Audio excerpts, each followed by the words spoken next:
So if I'm teaching the deadlift, these are the things I'm teaching.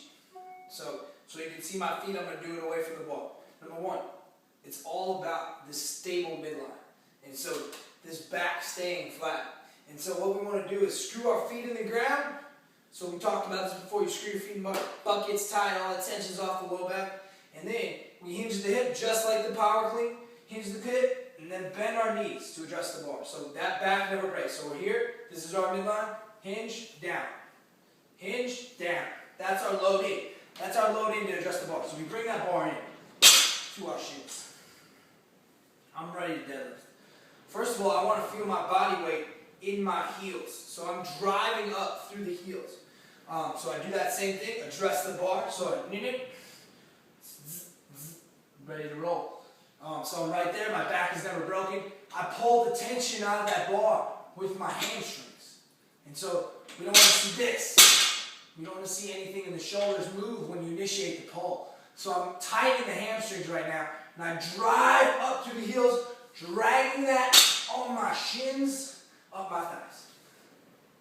Up my thick shins, up my thighs. Good. That is a deadlift, up and down. The problem is keeping that when it gets heavy. So it's all about midline stability. A belt could be good so you can feel that core pressure. And then, so what you are doing isn't bad at all. It's just a different exercise that we can't necessarily load as much.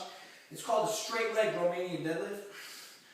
And so, when we do a straight leg Romanian deadlift, we generally don't go to the ground because that's hard on mobility. So we go here and then we come up. So our legs are essentially straight, and it's a real low back exercise. You were going to the ground and then coming up, so you weren't able to kind of drive up through the heels. Different exercise, different stuff.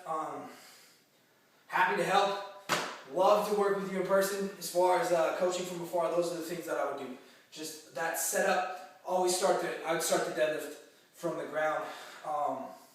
If that starting position is a little bit rough, we can put I think you've seen me do this before, we can put the weight on a bumper so it's higher off the ground, and then we can get you into that good starting position with that flat back, and then drive through the heels. Pick it up, put it down.